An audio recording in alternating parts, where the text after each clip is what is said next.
G'day listeners and welcome back to another episode of the Keeper League podcast. We're the AFL Fantasy podcast that doesn't talk about the superstars. We only talk about the lesser knowns and those that are going to bring value to your Keeper Leagues. My name's Hef and I'm joined by my co-host Kays. How you going, mate? Good, mate. I don't know about you, but I'm on a bit of a high after our interview we just recorded with a new AFL player, so we're buzzing about that. We won't tell you who it is. We'll leak some clues to you over the next couple of weeks. Yeah. That might be a bit of a hint, actually. Yeah, maybe a few cryptic clues over the couple of weeks so you can see when they're going to be on the podcast and when we air the interview. So some exciting stuff, so hopefully we're buzzing for that.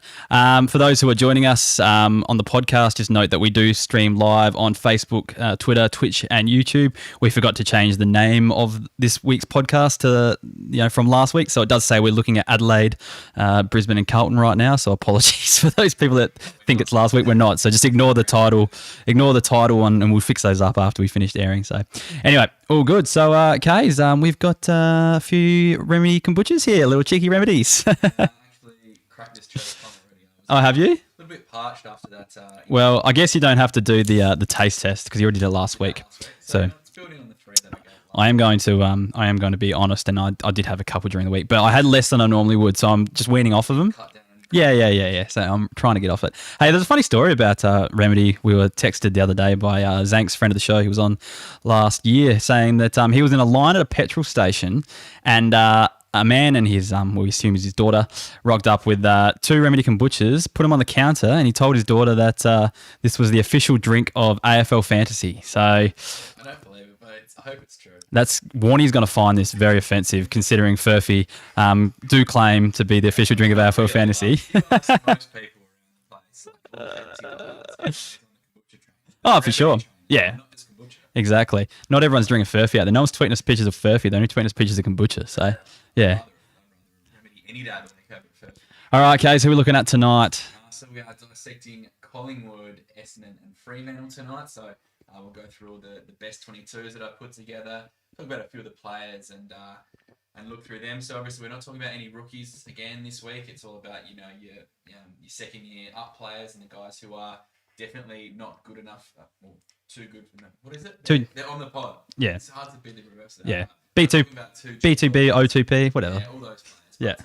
But, we will just mention a couple things for those who are listening for the first time. When we do refer to draft, it is about a keeper league draft. So talking about established keeper leagues where you are kind of topping up your teams, which have already kept 10, 15 kind of players or more.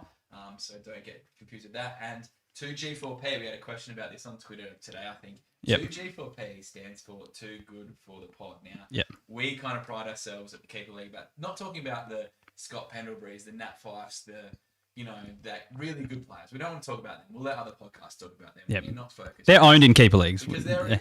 And obviously, we'll get a few new Keeper League uptakes this year. Obviously, with the AFL website bringing it on, we'll do a special pod about that. But we talk about the guys who aren't mentioned and all that stuff. All the guys who are gold, all the guys who are left behind, and they're the ones that we want to talk about. So if they're a good average, we're not interested. They're 2G4P. All right, I might try to say Too Good for the Pod a few more times in an episode.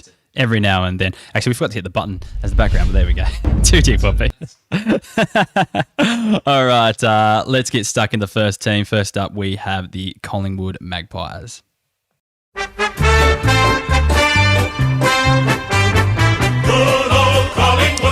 right, Kays, you've got your best 22 for Collingwood.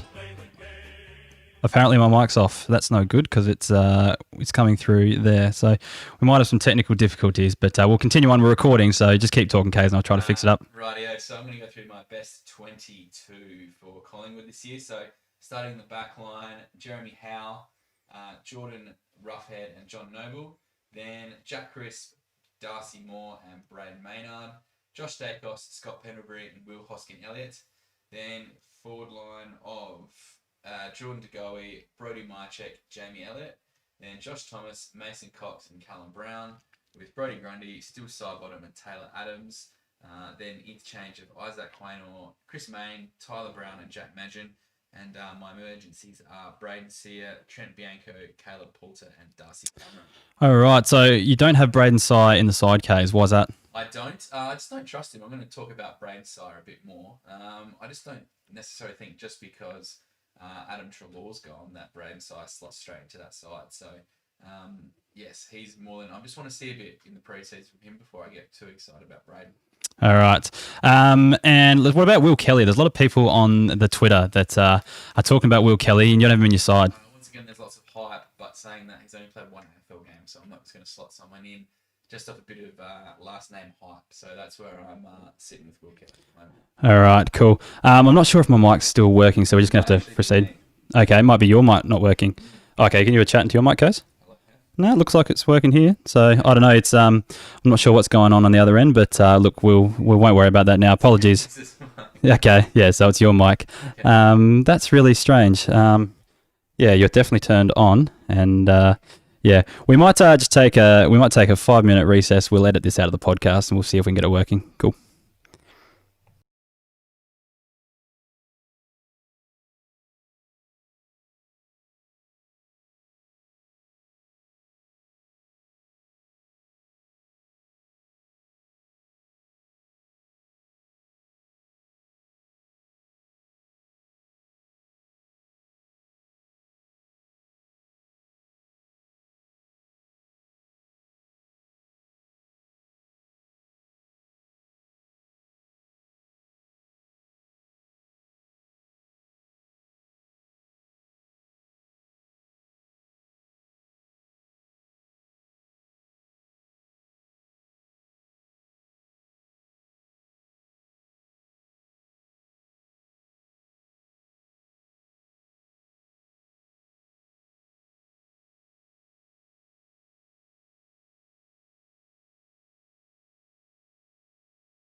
All right, apologies. I'm not sure if it's actually working. Everything's working on our end, so we're not really sure what the go is. But just talk nice and loud, Kate, and hopefully it comes through my mic. Hello, try to rectify. Can you hear me, it. everyone? I don't know how this works. Yeah. I'm not really a streamer, but yeah, it's definitely coming through on our end, I think. So yeah, we'll just have to wait and see.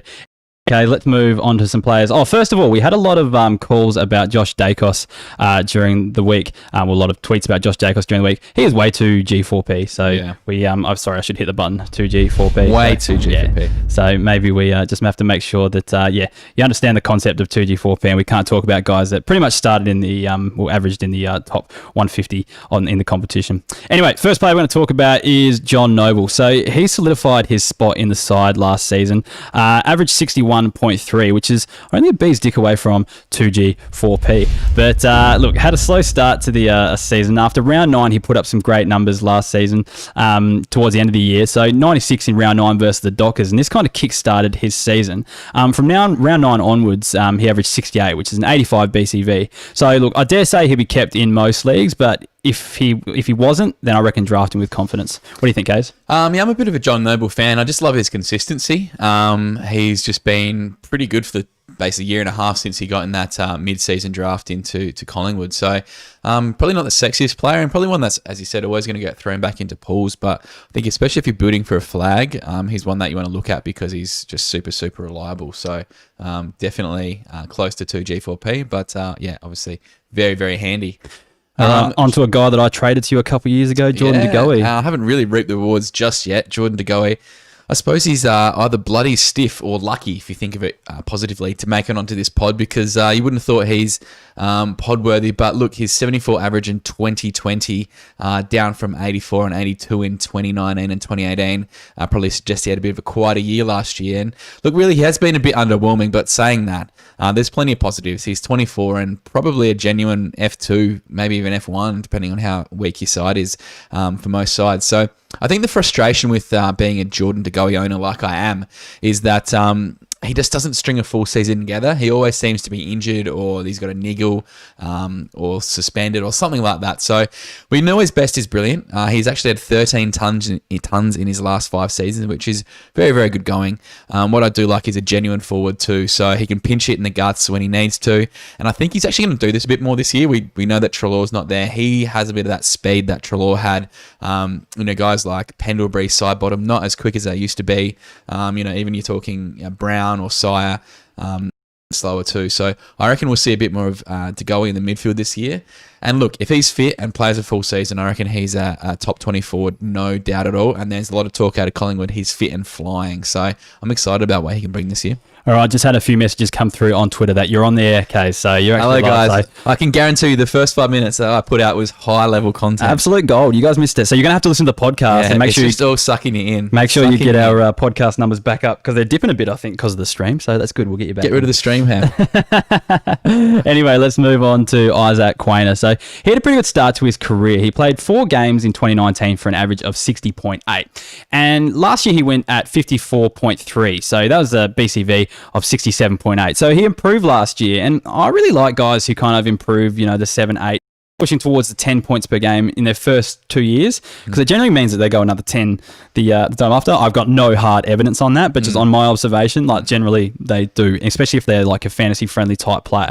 So look, his top score of last year was 84 in round 14 against the Blues. He had 20 disposals, 5 marks and 5 tackles. So Howe should return at some stage, although he's not training yet. So that's a positive for Quainer there, because he might hold his spot for a bit longer. But even with Howe coming in, he is 30, and Quainer does look like one of those halfback flankers for the future.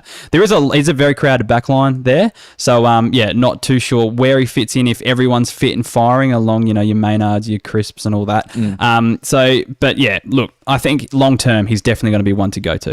I'm pretty sure last year Quainer was one guy that we always talked about. He never really had the fantasy numbers as a junior. Yeah. But both of us always kind of looked like the look of how he actually went about it. There was something about him in terms of he just passes the eye test of what a good fantasy player looks like. He's got that speed, uses the ball really nicely off the halfback flank. So I've got no doubt that there'll be a lot of coaches around Australia who are pretty keen to lock him into their sides, because he's just got that. He just looks good, and I think there's something there. Definitely. Braden Sire. Right. So for those who missed out, I didn't have him in my Collingwood Best 22. He was on my emergency list. And there's a reason for this. Because talking about Braden Sire is basically like talking about a unicorn. Both majestical but mythical. Now, he's only played 17 regular season games in 3 years, which is just not good enough for someone with so much supposed talent. So he's obviously done some dumb things in the past. He has... he thought he's called himself fill-in for a basketball game, and then obviously went and injured himself, and potentially that might have hurt himself with Bucks' coach and the Collingwood hierarchy. But look, for me, if he doesn't get a game in 2021, he never will. Now, you got Treloar out. Your boy Rupert Wills is out as well. He's been delisted. How sad. And that was probably the biggest challenger to his spot over the last year and a half. Like, Wills is playing really good footy. So, look, it has to be his time. But I'm just worried that some guys might have gone past him. We've talked about Josh Dacos at the top there. He's playing through that wing a bit more, but, he's been dominating in terms of fantasy numbers there. Look, Callum Brown potentially has just jumped past him, at least as a best 22 spot. But even Tyler Brown, who's that bigger bodied mid, jumped Sire at times last year. So, look, for me, if he plays, he'll score well. And his points per minute numbers are insane. Look, 2018 he averaged 75 from 66% time on ground, which is nuts. So if he can go at that, he's going to be a very good scorer. But I just have doubts whether he's going to play. Look, he's a good tackler.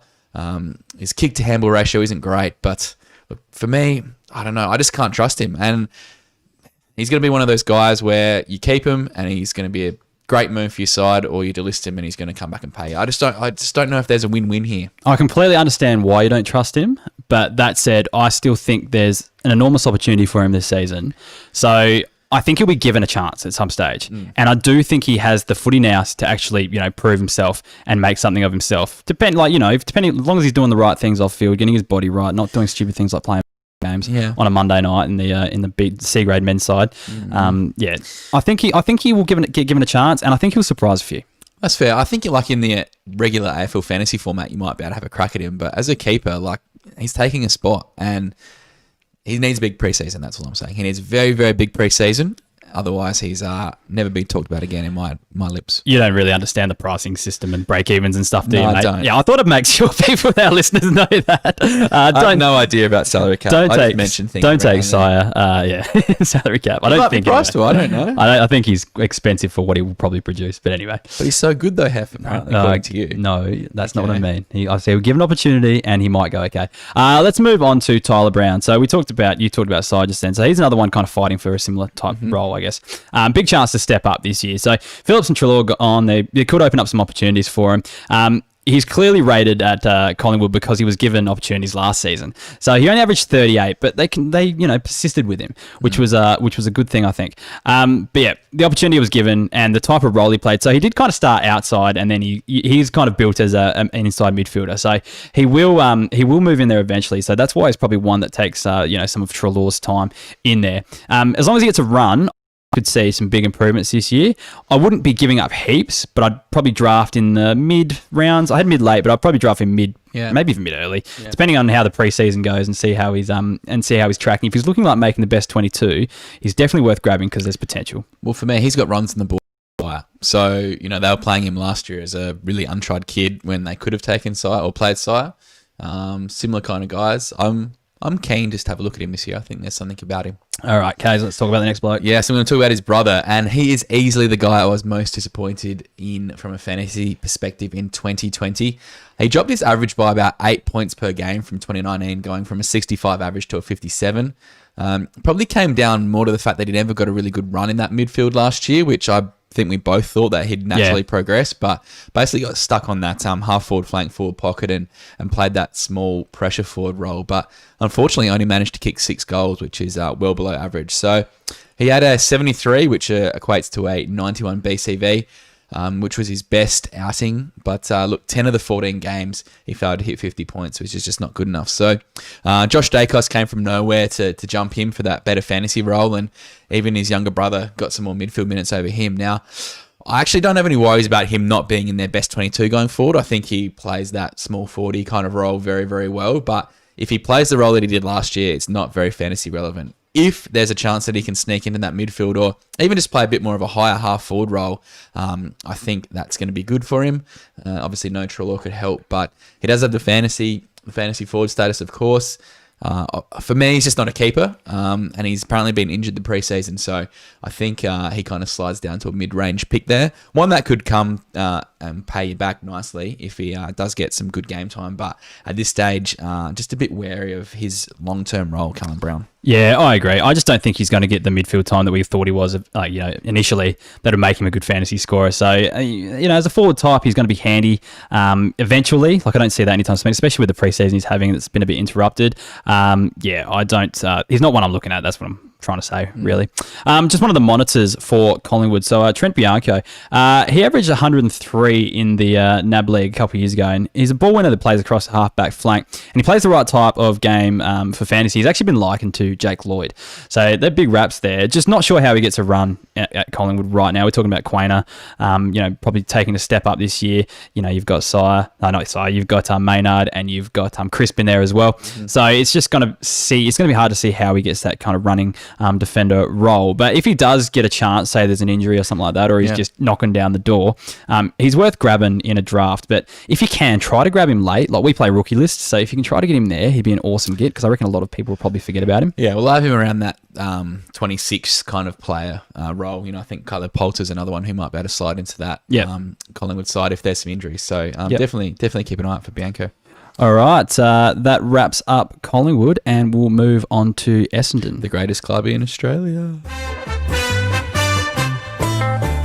See the ballers fly up. All right, Kays, you got a best 22 for us? I do. Let me fire away. Hopefully you can hear this one. It is starting the back line, Aaron Francis, Cal Hooker and Mason Redman.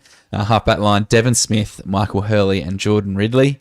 Through the midfield, Darcy Parish, Dyson Heppel and Andrew Maguire. Half-forward line of Will Snelling, Peter Wright and Kyle Langford. Then we got Anthony McDonald, Tip and Woody playing footy in the forward pocket with Jake Stringer and Jaden Laverde, with Sam Draper, Dylan Shill and Zach Merritt in the ruck. On the Pine, Nick Hind, Jai Caldwell, David Zaharakis, and Brandon Zerk-Thatcher. In my emergency line, I've got Paddy Ambrose, Tom Cutler, Archie Perkins, and Matt Guelphy. Just looking at it, the big one, none of them, the things I'm going to say aren't really fantasy relevant, so I'm not even sure why I bring them up. Patrick Ambrose, so he was a regular in 2009, spent 2020 out injured. You don't have him playing a key defensive role over Cale Hooker? He's around the mark. I've had a bit of a, not Twitter beef, but I've been in a few Twitter conversations today. Oh, that's unlike you. I'm not really a beef guy, but... you love lashing out. How it all kind of fits, and I think potentially a few of us great Essendon minds might have put our heads together, and maybe Cale Hooker might have played forward, which does bring Ambrose to the back line there. Even people are talking about, even giving one of the rookies a go, which I'm not quite sure just yet. We're a bit weak and small up forward, which is a big issue. Like Peter Wright's the only guy over 200 centimetres, or, he's a big guy. You're talking about Laverde, Stringer, they're all, and even Langford, if you had to play forward, is that mid-forward kind of role. So that's the big one. Does Zach Thatcher come in there and play in the back line as well? Yeah. There's a few things that can shift around, and I think someone like Zaharakis is also... one bad game away from not playing again, and then you've got like a Guelphy or someone. Yeah, I was going to mention Guelphy. Like, it's not that, like, I think he, generally needs to be in the side. Like, I'm not sure, like, if there's a hole there for him or anything like that, but he's someone who does, float in and out of there. I don't know whether he's going to be fantasy relevant. Does James Stewart still play? He's still around, but once again, he could be just someone that comes in. He's never really done it for me, and I think won't in fantasy. You're looking at that side. I think it's close to your strongest side. Yeah. Okay. Cool. All right. Let's get on to one of my boys. That is Jai Caldwell. Firstly, listeners. So Hef puts the show docs together of who we can talk about during the week, and I haven't had one of my boys yet. It's just there's something going on, mate. They're just suggestions. You can add whoever you want. All right. You don't. Then when I do get angry at me, you're like, "Oh, you should have talked about that guy." I'll prove the text message. I'll say, "Add who you want." Is what I said to you. All right. One of my boys, Jai Caldwell. So he's currently the number one forward in the Hoofers. That's my team. After losing Jordan Dawson and Andrew Brayshaw out of the forward line this year. So that's how highly I rate him.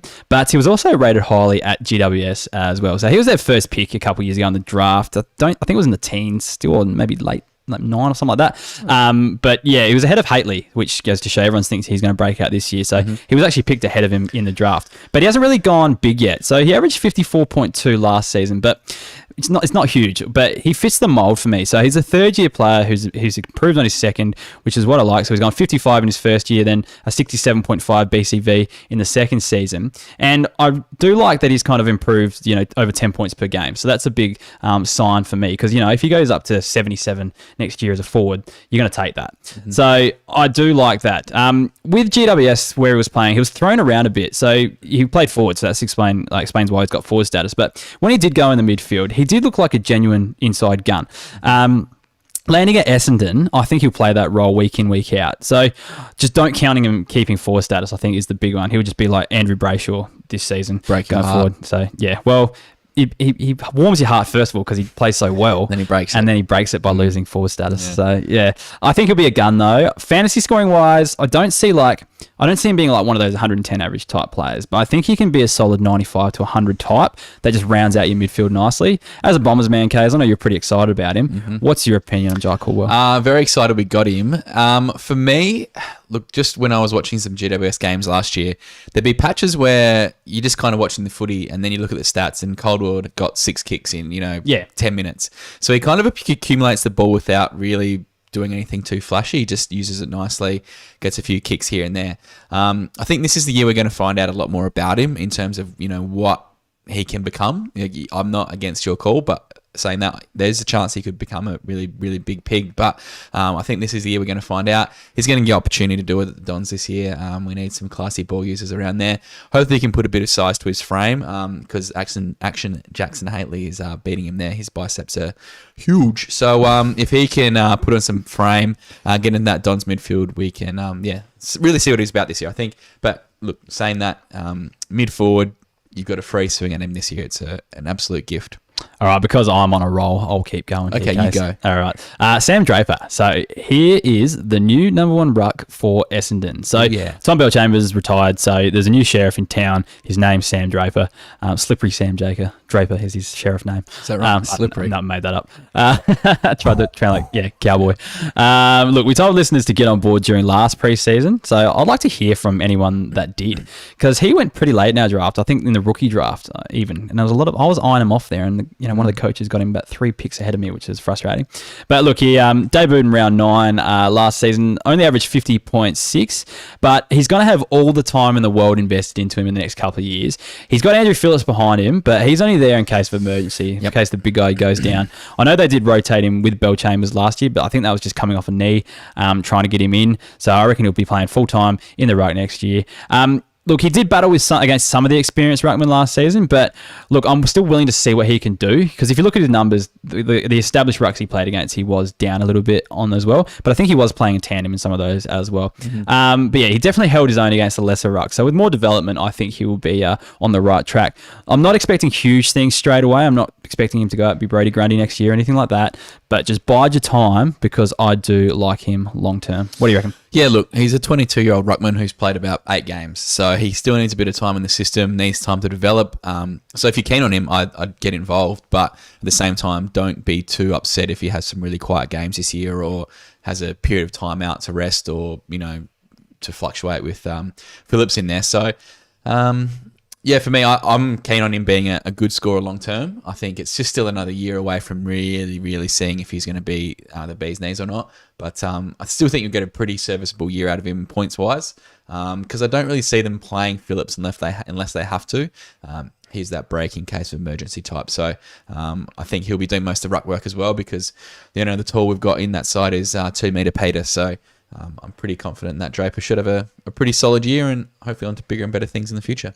All right, let's move on to a new recruit at Essendon that could be pretty interesting. Yeah, an interesting pickup from the Dons to select 26-year-old Nick Hind.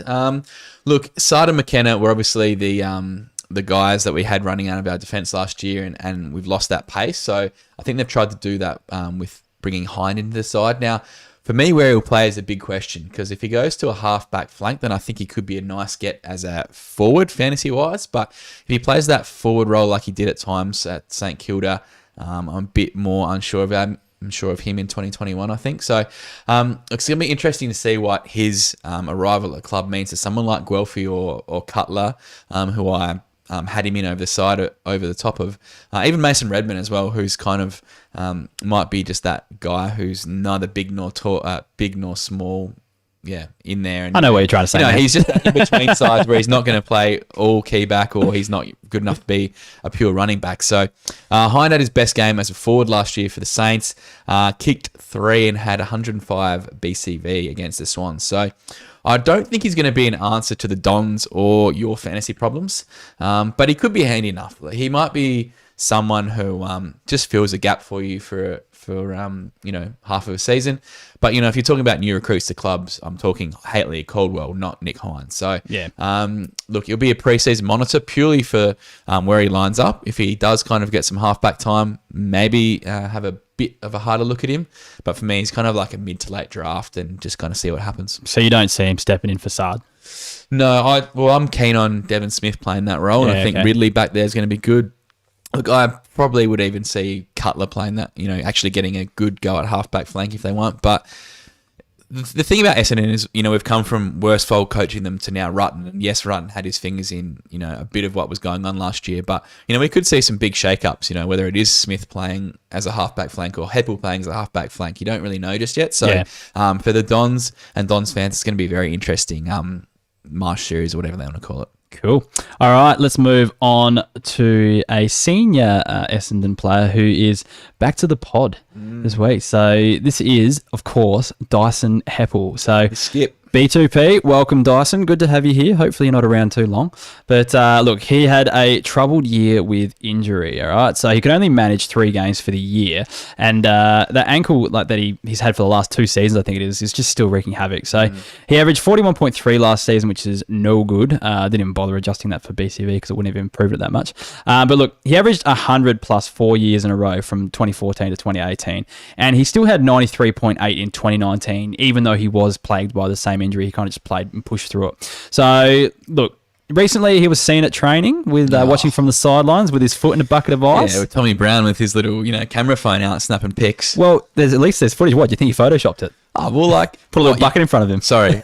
Footballer has, foot in a bucket of ice. That happens at every football club all around Australia multiple times a week. Maybe after the training, not while the rest of the team's training. Oh, he's a veteran. He can just take time off. Anyway, we can discuss this all night. But anyway, look, he maintains himself that it was just precautionary and he'll be right. And the interesting thing though, and a lot of people are talking about this, is he's tipped to move to the halfback line this season, which could be real handy for owners that need a defender. Do you think that's going to come to fruition? And can you trust him with his injuries case? That's the 2 main questions. Look, who knows? I think it's a bad injury he's had, so that's obviously a bit concerning for coaches. Can I see him on a halfback line? Only, I think, if he's really not that fit. I think they'll do it just as having a good ball user and your captain out there. That would be the reason they do it. I think if he's fit and ready to go, he's going to play midfield. I'd want to see something happen in the preseason for me to get excited about this. And if you're starting up a keeper league or you're trading for him purely on the fact that you think he's going to get back status, I wouldn't buy into that. All right, cool. We'll move on to another fossil of the side, Kate. Yes, David Zaharakis. Say fossil. Heppel's 28? Yeah. Yeah, it's not really a fossil. Old in AFL terms. But David Zaharakis, the poor boy has fallen off a cliff. So let's look at some stats. 2018, averaged 97. Good going. 2019, down to 79. Then 2020, averaged a BCV 68. So in 2 years, basically, he's dropped 31 points per game, which is crazy. So he just snuck into my best 22. And look, that's probably more for his experience. But, guys like Guelphy, Cutler, even Archie Perkins could steal his spot. And they'll be breathing down his neck for sure. I think I might have read that he might even have a bit of injury niggle this year, Zaharakis already, which is not good for him. That is not good. Look, he played some really, really bad games last year, and I was a bit of a leader in trying to get him dropped because I don't think he was adding that much. He did improve towards the end of the year, but in his defence, he was probably played out of his position as playing this kind of a small 40 role or a half-forward flank, and that's not really his go. He's played his best footy in the midfield, wing, or half-back. So he gets the forward status this year, which is, good, but for me, he's just a no-touch player. I think he'll have the occasional good game, but now I think he's firmly in that team role phase of his career, which is super bad news for fantasy coaches. I think Nathan Jones, Jordan Lewis recently, where they've gone from being great scorers and then they're just, filling in a back pocket or, doing a tagging role or doing this and that. So they're there to play that team role. And potentially he's probably one of the first guys that are going to get dropped for some youth at some stage. So I think he's unkeepable, undraftable, and I'd avoid. So sorry, David. We're here to give you advice, and the advice is do not touch this guy. There'll be a lot of people tempted out there. And look, sometimes it might pay off, but I can't see it. I just can't see it. Yeah. I'll go again. Mason Redmond. So he's a guy who really got shafted by the rise of Jordan Ridley. I think we both thought he'd have a pretty good 2020, but the Riddler came out of nowhere. We kind of had him pegged as that attacking, intercepting defender, but that's obviously been taken from him. So I think he's almost going to have to play that, if he wants a spot on that side, that, third tall defender. And he plays it well, but the thing is, it's not really conducive to great fantasy scoring because you have to play more of a lockdown role. So you actually saw that last year when he went from a 69 average in 2019 to a 58 average last year. So, and he only had the 2 60-plus scores, which is probably not good enough. So, as I've said, I think Fritzy Smith will head back into that defence and provide that run with Ridley.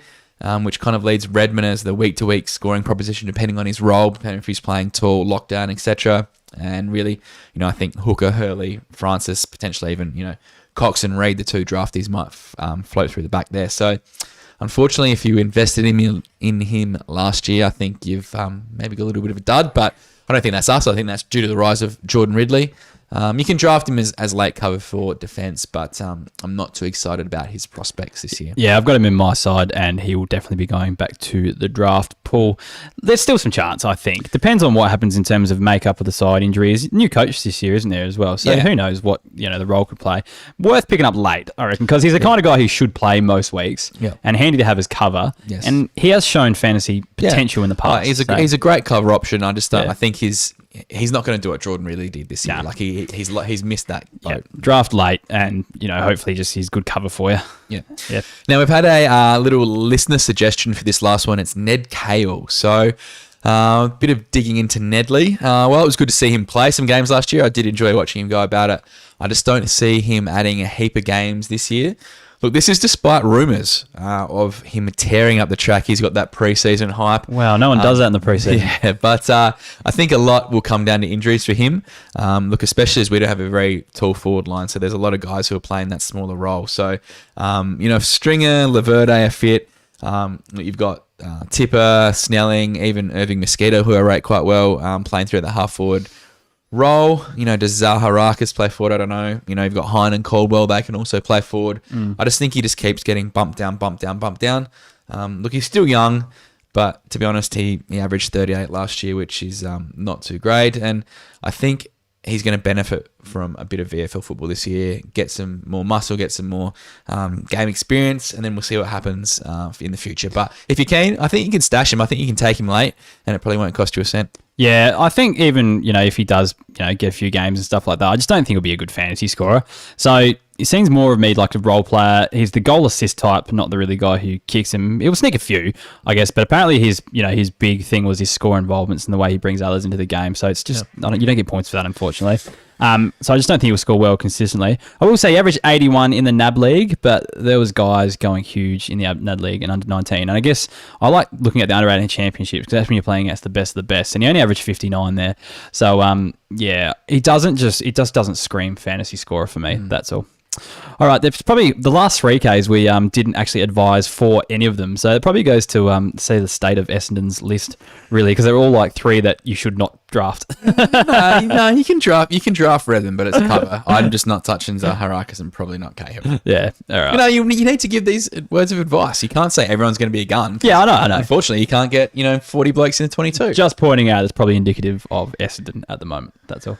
Come on, man. We got the truck in charge now. Just want to kick him while he's down. All right, let's move on to Fremantle.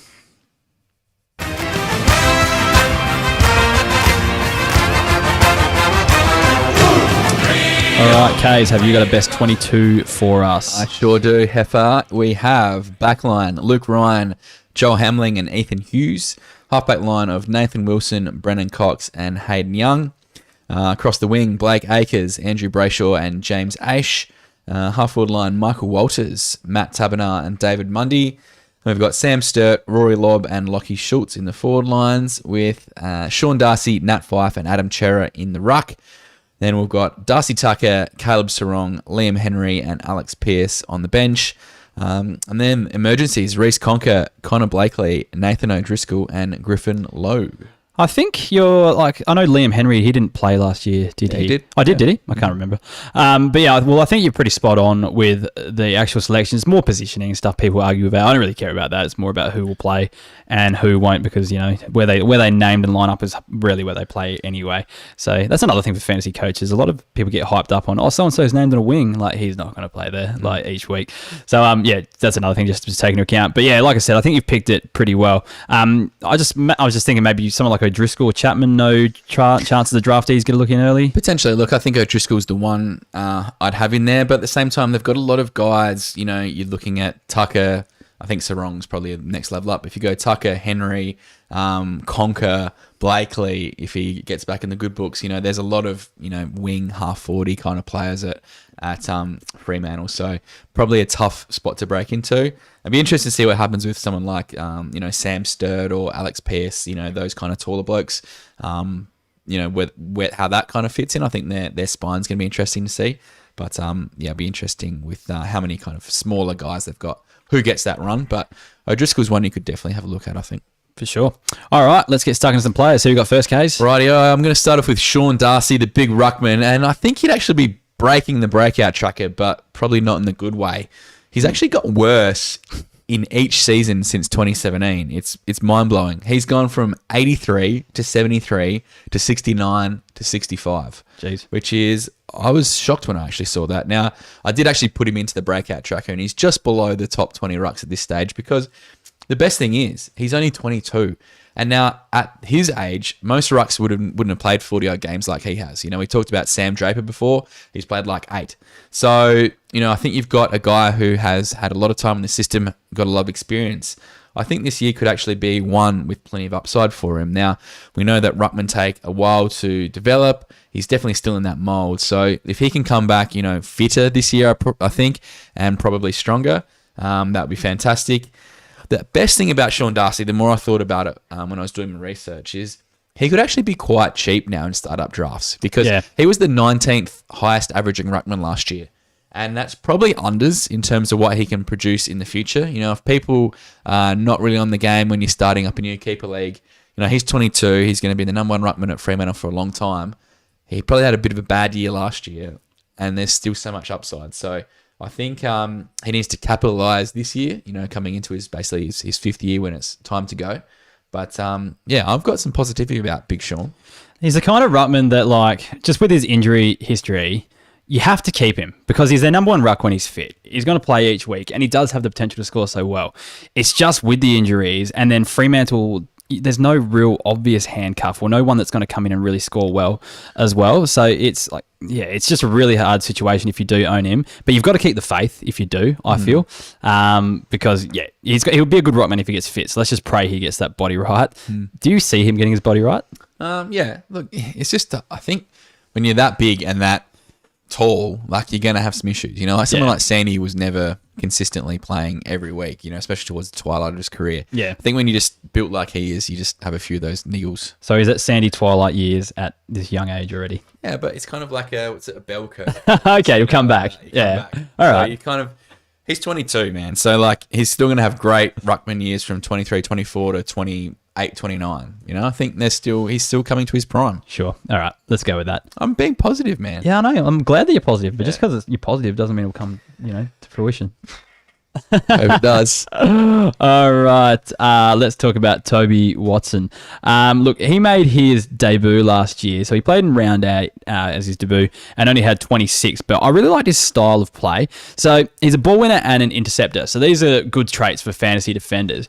So, yeah, he scored that 26 in his first game. Let's just put that down to nerves, learning the game. I love writing off bad scores and making it sound better for my analysis.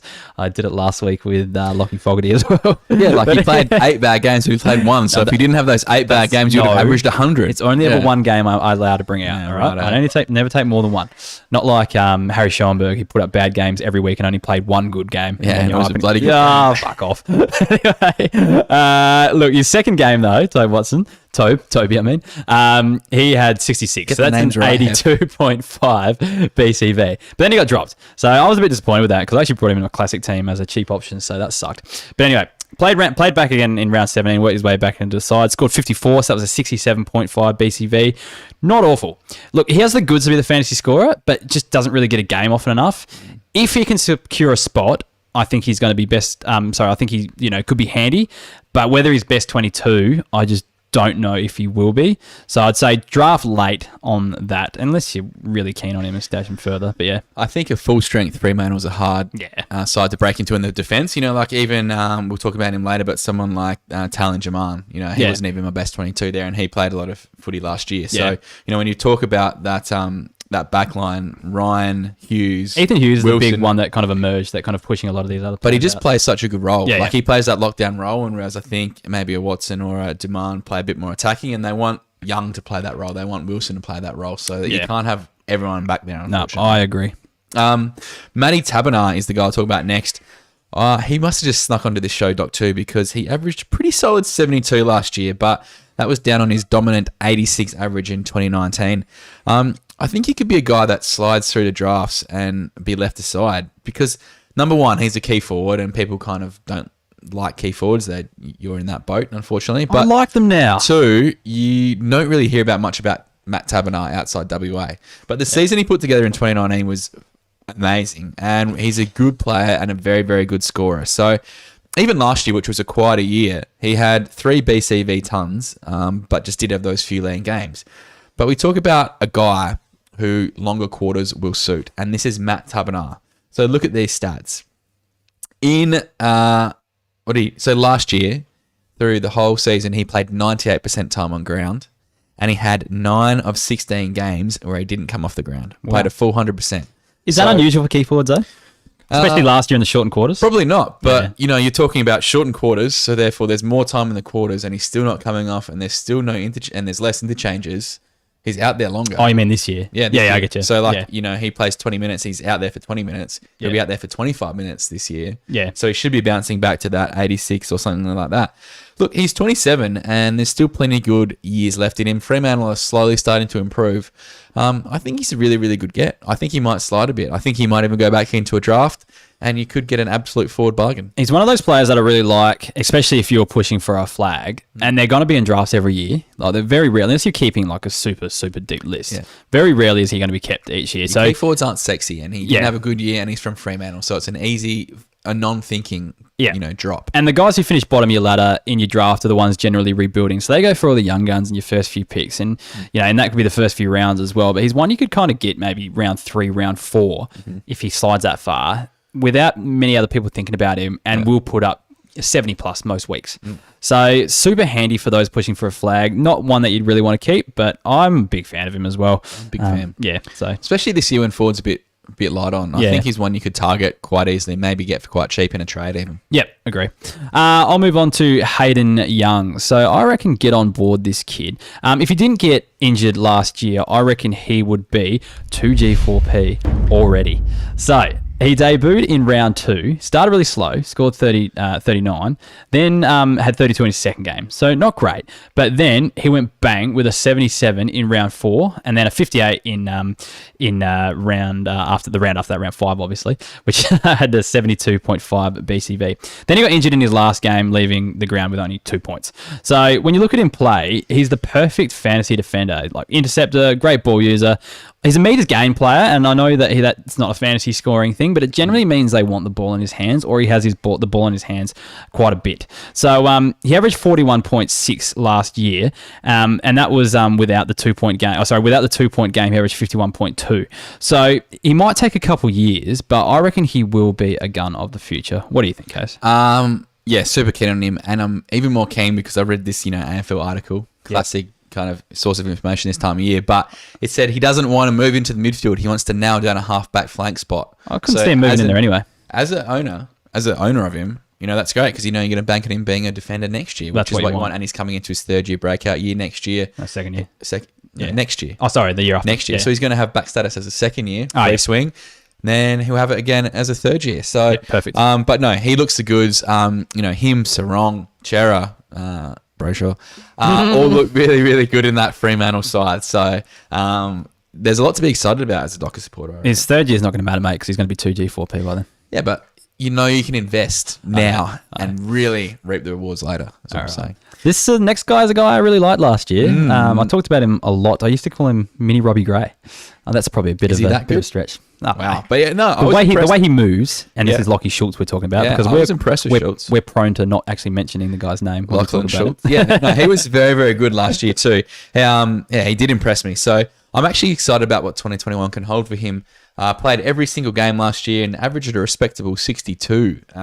For a small forward, that's pretty good. And he did finish off the season really, really strongly as well. He averaged 71 after the bye. So I think that was about 8 or 9 games they played back-to-back, and he came home with a 71. So also had some nice games in that patch too, scoring 83, 90, and 116. So he looks like a little bit of a fantasy jet for me up forward. Brandon Matera's gone, so that just opens up that forward line spot. Liam Henry's a bit in and out. I just think that if he can get up the ground a bit more, keep finding those contests up towards the wing, push back, do what he does, kick some snags, I reckon he is going to be a good find in 2021. I just think he's going to slide in drafts. I think he's got that name where, unless you were really watching him like we do, and probably a lot of you other guys out there do. There's going to be people who just don't know who he is. It's just, Fremantle forward, nah, not too interested. But I think you can get him mid to late in the draft and be a very handy F5, maybe even just good cover. Yeah. He's one of those players that looks a lot better than he scores, but a lot of the guys that look good tend to turn out They'll to find be their good. way to turn to be good. Scores, yeah, especially like I think he only debuted last year and he really only cemented his spot. I remember around on the Marsh series it was called last year, he had a few big games there and really turned a few heads. And then obviously you come into the main season and it's going to be a lot tougher. But if he can kind of bring that kind of form, and we saw people like Ridley, who used to always carve up the Marsh series and then, never really bring it into the main series, but then into the main rounds. But then, 1 year he actually does bring it in and gets just more opportunity and, gets to go and get some experience. You can see what they can do. And I kind of liken him to kind of that. Look, I wouldn't be surprised if he disappoints us all and doesn't score that well. But there's something to like about him, I think, and just the way he goes about it. If he can, boost the fantasy scoring a little bit, get a few more kicks, maybe run through the midfield a little bit more, he should be okay. But even for his role, I think doing the best 22s, he just slots. He's just naturally in there. Yeah, and he's just straight in there. Yeah. So no, he's in the best. He 22. holds that spot. Yeah, and it's a bit of natural improvement. I think he's one to watch. Yep. I'm going to talk about, speaking of debuts, I'm going to talk about a guy who hasn't debuted yet, but that's Luke Valente. So where is this kid at? Okay, so he's coming into his third year, but we haven't seen him yet. How are you supposed to break out if you haven't played any football? It just will happen. Doesn't really know about how this works, does he? But anyway, he was drafted with a serious groin issue, so he just hasn't been able to get that right. And he's had 2 years in the system, and he hasn't managed a preseason yet. So that's put him behind the 8 ball every year. But apparently this year, he hasn't missed a session. He's tearing the track up. Well, the thing is, the track has been in Adelaide because I think he's been stuck here since Christmas or something like that. Okay. I think when WA closed the borders again. So I read somewhere that he has been training at Henley Sharks, that they're oval, so with a few other SA boys that are here as well. So I think he's back in Perth now. I'm not sure how long ago this was, so he might have been back for a while. But he's tearing up the track there now in Perth, so that's good. But anyway, despite it being one of the, I guess, the most highly touted juniors in the 2018 draft, he just hasn't featured yet. So in the Sanford under-18s, he averaged 117 points per game.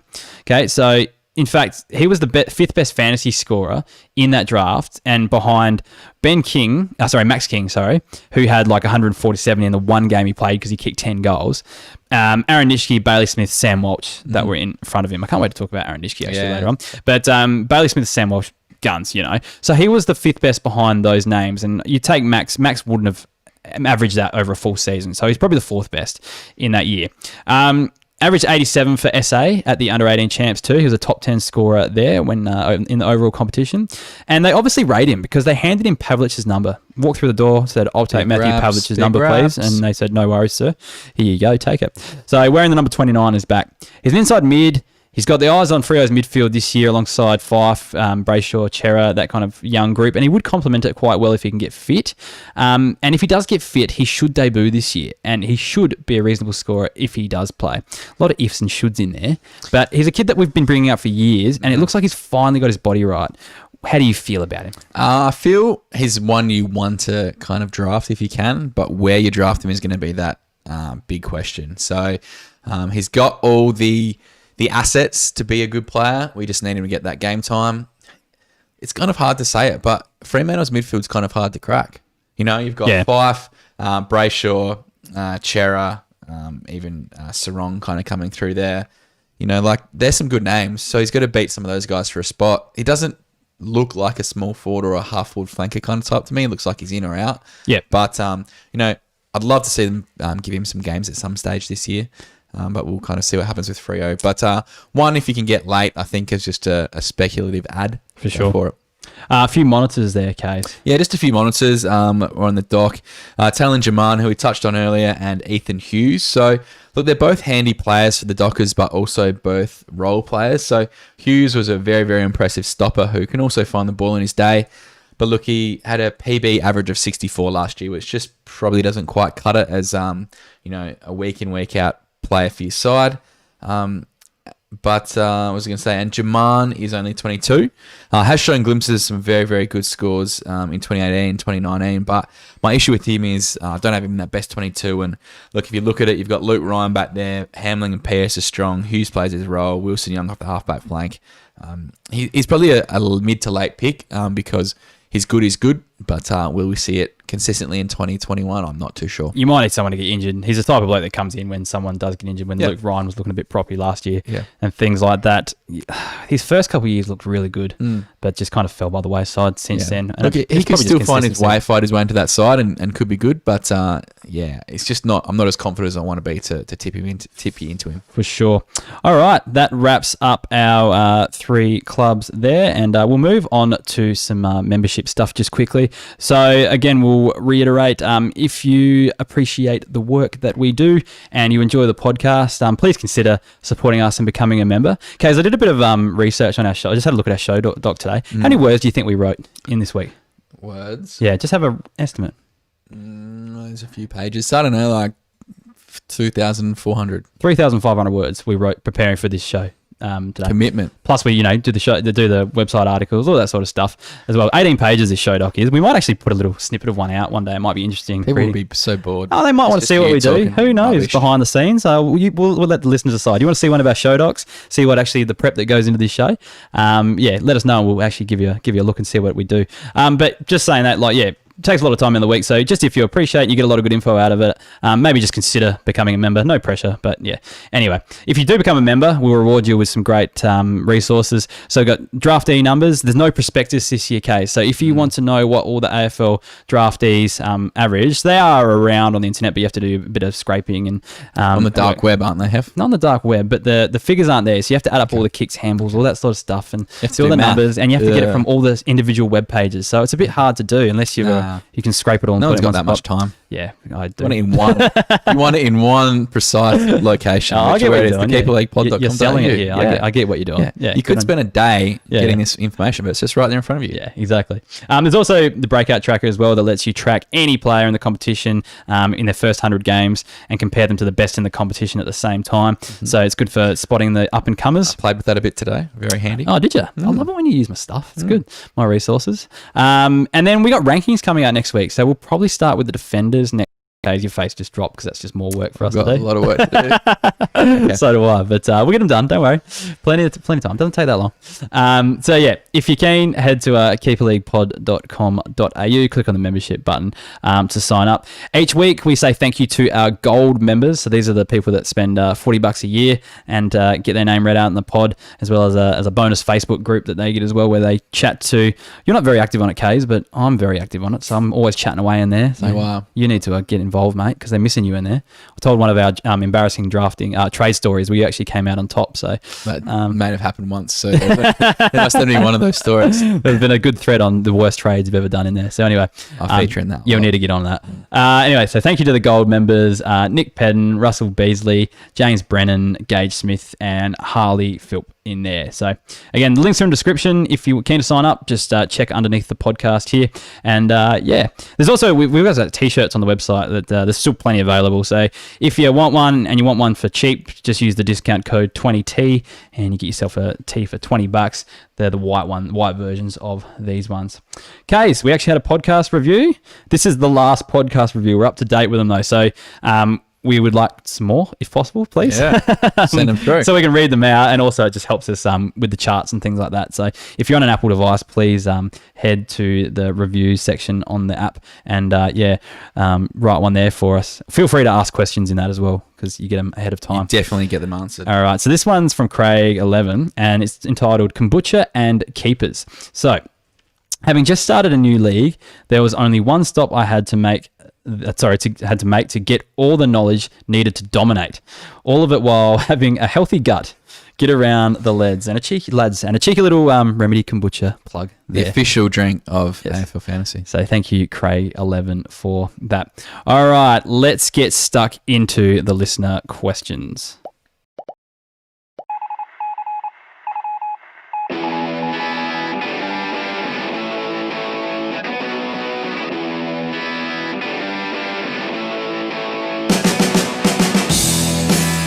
All right, so lots of questions coming through this week. Yeah, Kays. People are starting to think about fantasy. It's really starting to pick up. I always find the first one of the year it's a bit slow, but then now it starts to build up, and then you get to like the middle of the preseason, February, and it's just wow, how do we keep up with all this?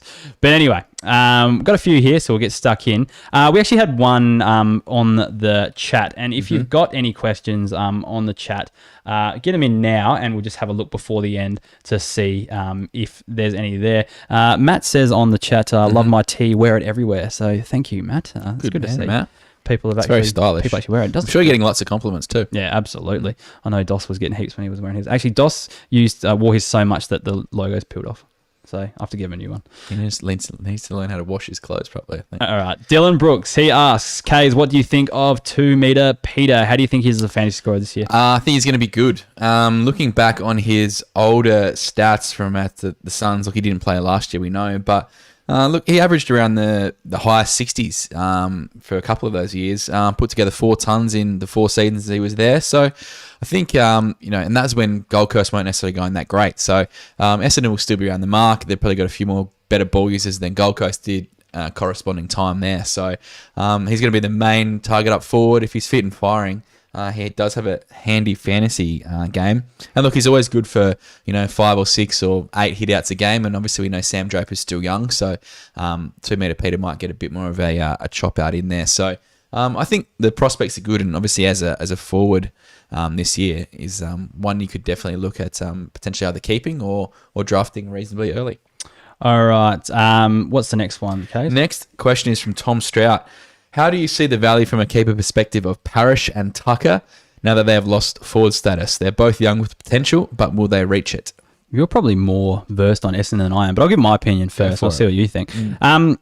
Parrish, he's just way down the midfield depth chart, isn't he? Yeah. Yep. So same with Tucker as well, with your Fife, your Brayshaw, your Cheras, your Sarongs. Jeez, what a gun that kid is. They're just so far down, I reckon. So they're still good players to round out your midfield, your mid 5, 6, 7 ranges. If you need to play them there, absolutely no shame in it, I don't think. I just can't see them getting better. That's the only thing. I reckon in terms of forward status, I don't think Parrish gets it. Well, Parrish might get it back. What do you think? Nah, I think he's in that midfielder on that wing. Yeah.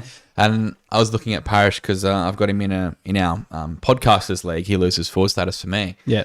Do you keep an 80 average for midfielder? Yeah. Because that's what he is. He's an 80 average midfielder. He's never averaged more. I think you do. Every team's got 80 average midfielders. Yeah, but I've got a very, very stacked midfield in my side. Yeah, definitely. Premiership team. You can have Darcy Parrish. Oh, thanks, man. I'll give you nothing for that. I've got Cornelio, Hunter, Steele, Luggage. Yeah, not too bad. Yeah. So you've got some of those guys. If it's a tough decision whether he's a keeper or not. I just don't know if he is. And what has he ever really, really, really looked like dominating an AFL game and tearing it apart and taking it from an 80 to 100 average? No. I could see Tucker, going back to the question, I could see Tucker maybe playing forward again, but if he does, the fantasy scoring just drops anyway. Yeah. So there's no point. You really needed to capitalise on Tucker last year, I think, where he was, talked up at playing on the wing and had the forward status. I think he's one that might let you down a bit going forward, no matter what he does, I think. Anyway, new gold member at Skill Breakers is asking, in a 12-team 30-keeper league, how capable is Dylan Clark? Not very capable at all. No. Look, he did play the last 8 games of 2020, but only averaged 55. For me, I think he's always going to be a role player or a tagger at the Dons. As we're talking about, Darcy Parrish not really being high up their pecking order. It just means Dylan Clark's even further down. So I think you could throw him back in the pool. And I think if you really were that keen on picking him up, I don't think he's going to be too much, contest for his services at your side. Yeah. All right. Next question is at GJ for Brooks. How does Stevenson and Zerha work together? I have both and wondering if I should be moving one on. All right. I think that they both rotate through the midfield this year. So I think North Melbourne are going to kind of use a lot of different people through their midfield this year. Just a little hunch on that one, Kays. Just a hunch. Yeah, just a hunch. Hopefully no one's understanding what we're picking up there. But look, I think they're both, especially Zerha, he's a bit of a ball. They'll use him through there. And I think Stevenson definitely has the skills and attributes to actually roll through there. But I still think they're going to be important for the forward line. So I think both of them will be playing splits between forwards and midfield. So I don't think they'll impact each other too much. I think they might actually work pretty well. They might even rotate through the midfield together. So yeah, I don't think they're going to be too bad. But yeah, I think they'll be fine. So I wouldn't stress too much about those two. I think they'll actually complement each other a bit. What do you reckon? Do you think they'll hurt each other? I completely agree with you. No, okay. I think Stevenson, I think, is going to be... They're different, Yeah. As you said, Zerha is a kind of more in and under Jack Zebel type.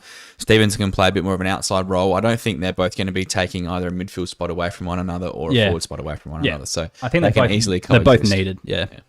Next question, at Hutcho180. Is Dev Robertson the next in line small forward or mid at Brisbane? It's hard to say with no football last year. You didn't even get to see the guy play at all. But look, you'd think Rayner and Cameron... Charlie Cameron. Got confused there because his name is Cameron. You think Rayner and Cameron are going to be around for a long time, though. So I don't see how the next up and coming when those guys are kind of still the next up and coming. But I think I know what you mean, like the next guy coming through. I could see him replacing like someone like Lincoln McCarthy. But, if he's playing forward, like, is he even worth having? Because he's known as like an inside ball winner who racked up the touches in his junior years. Will he ever do that playing forward? He's one of those players that you hope, I reckon, he gets traded or something really bad happens. You don't want something bad to happen to people, but something, the midfield makeup doesn't actually work at Brisbane or something goes wrong there and they need to try some other options through the midfield. Yep. Don't see that happening at all, though. I think that midfield is a well-oiled machine, and I don't see where he gets a run. And if he does get a run in the forward line, I just don't think it's going to be that fantasy worthy. Yeah, tend to agree. Next question is from Simon Evans. Which forward and defender do you think are both most likely this year to improve to be 2G4P and retain their forward and defender status in future years, i.e. not increase points because of more midfield time? Did a little filter on our stats database, and I got rid of anyone who was ranked 150th or above in the fantasy last year. And a few guys that I like the look of that are, around the 2G4P mark that could get there with a bit of a push or a bit of a jump this year. I think Jack Scrimshaw is a chance to go there. I think Jack Lukosius, she's very close to jumping in there. Big time. Nick Caulfield, I think, could be 2G4P by the end of this season. Will Day, even though it's only his second year, he looked the goods going forward. So there is cases of second years that do get the 2G4P status. I might just hit the button. And then I'm not sure if it actually worked. Can't actually see it on the screen, but the 2G4P button there as well. And I think Quainer or Lockie Scholl are a chance as well, although I'm probably less confident on them. I think they may just need another year playing similar roles to get better, but I think there's a chance there as well. For the forwards, slim picking the forwards, man. It's really hard to pick, but I think someone who should jump in, I can say, I think that I'm pretty confident they'll get to that 80 average 2G4P status. I think Zach Butters will get up there. And a lot of people are talking about him playing a lot of midfield time, but I think he is going to... I think his pressure is just way too important for Port Adelaide in the forward line. I think you probably see, I said this before, I think Rosie going into the midfield, Butters kind of just pinch hitting more and playing a lot more forward because that forward pressure is immense. We need it so badly up there. So I can see him keeping it. I think Cam Rayner can get to that 80 average, I think. I don't think he'll get too much more than that, but he'll get to the point where he's going to be kept in most leagues, so he will be 2G4P. But yeah, I'm not confident on many more players in the forward line hitting that 2G4P status. All right. Let's move on to the next question. Yeah, at AFL Stats, mate. Who is currently on each of the hosts' buses and who might make their way on there this year? Can we just, this is going to sound so random for the new listeners. So last year we got told that we were saying your boy way too much on players, a bit of feedback. So we decided that you can only claim the number of guys you could take on. You're likely to get on a footy trip. Yeah. So they jump on the minibus and they come on footy trip with you. So they're the boys you can claim because you can't just claim every guy's your boys because it probably just gets annoying. But I look try and do it. No, I don't. You say my boy for so many players, yes. But I never actually claim them. You're like, F, this is one of your boys. Claim F, this is one of your boys. Claim but away. I never claim them. These are the guys I will claim as my boys, though. And I only claim guys that are in my team case. So the boys I'm claiming are Jake Lloyd. And I know he's 2G4P, yes. but he's just a guy. He's my captain. I love him. And Maynard, who is 2G4P also, but he wasn't last year. He was like one of the guys we kept pumping up in the preseason last year that would get 2G. Jimmy Warple. These are all guys that have gone big on the podcast and then gone big in real life. So basically just our success stories. So Jimmy Warple's one. Jai Caldwell is on the bus. Will Day is on the bus. Jordan Dawson's on the bus. And Andrew Brayshaw is just driving the thing. He drives it. Yeah, he does. Love him. Yeah, well, obviously Benny Keys has the keys to my bus, the captain of the team, closely followed by vice captain Jack Bowes. Look, obviously I've got a couple of Crows boys on there as well with Harry Schonberg. He's well and truly on the bus, and Jackson Haitley. Look, I think There's a couple new additions. I think after his year last year, Liam Duggan, both. Ooh, I like that. It's a bit of a left field one. His ability off that half-back line and plus the Moulet gets him on the bus. Oh, he'd be good on footy. Kids. Yeah, he'd love it. Jimmy Rowbottom, big fan of him as well. He's on the bus. And I think, look, I could easily claim, what's his name, Matty Rao, but I'm just going to let the people have him. He can be everyone's favourite player. I'm not that selfish. Yep. I think a guy who could make the way onto the bus for me is Luke Jackson. I want him to have a big 2021. He's also got a nice little mullet, so he could be the big force on my bus. I don't think he's going to be doing anything this season, but definitely one for the future. Hey, I was just thinking, can I just have Ben Keys for like one game just so he's eligible for footy trip? Because I love him now too. Only when I've got to buy. Okay, or if you're out of finals contention, can I just borrow him? I want him playing. But I don't want you to win. I'll put him on the bench just so he can come hang on. So there was a guy you bagged for basically 12 months straight, and then he comes on the podcast, and now you're like best friends. Yeah, what's your point? You're a horrible person. All right, let's move on. Next question. So at Bangers and Mash 85, thoughts on Dacos, his potential year this year, and what do you think Blake Acres can continue at the end of his year? I'll let you take this one. I will take this one. So look, this is what I looked up today on the breakout track. I was like, where is Josh Dacos sitting? Because we've claimed him 2G4P. Yep, sorry, hit the button. Because he had just had an amazing year last year. He's actually 5 points per game up on the top 20 mids at the same point in their career. So he's on fire. Like his trajectory is massive. Like he's beating like Dylan Shield was at the time and stuff like that. He genuinely has the goods. So I think he can be pretty confident in knowing that Josh Dacos is going to have a massive year. And on to Blake Acres. I think he's fit this year, which has always been his knock the last couple of years. I think he came into that last year at the Saints a little bit underdone, and the same at Fremantle last year. Look, we see what he did last year on a wing for Fremantle. When he's up and about, he's a very, very good fantasy player. So I think he can definitely continue his form into this year. I've just cracked my second remedy kombucha for You the night. genuinely have an issue. I have a problem. I'm not sure who this question's from, but it is for you, Hef. I'm chasing a flag in my Dynasty League this year. Do you think experienced forwards like Jesse Hogan and Josh Caddy are worth picking up? They're available as free agents in my league and have put up good numbers in the past. I forgot to copy and paste the name in. Apologies for that. I cannot remember off the top of my head. But no, yeah, I think it might have even been a gold member, so I apologise. Hogan, for me, is just too much of a liability, I think. Especially with Finlayson, Himmelberg, Riccardi. He's probably going to end up fourth in line anyway, so it's probably just not worth owning. Like maybe with your last pick, like if you can get him late enough, maybe worth the punt. Maybe Caddy late as well. Like if you can get the body right and play a bit more of a fantasy role, which he's shown he can do in the past, he might be okay just as cover. I don't mind them as cover, like that sort of thing. If you're trying to flag up, you need these kind cover of guys. is good, yeah. but I don't think Caddy's going to win your grand final or something like that. Nah. That's the problem. Yeah. Matthew Crotty. Is Butterick a keeper in Dynasty League? Numbers weren't great, but normally just happy with the rookie playing in his first year. Hoping he could turn into a Caleb Daniel with his disposal and fantasy history.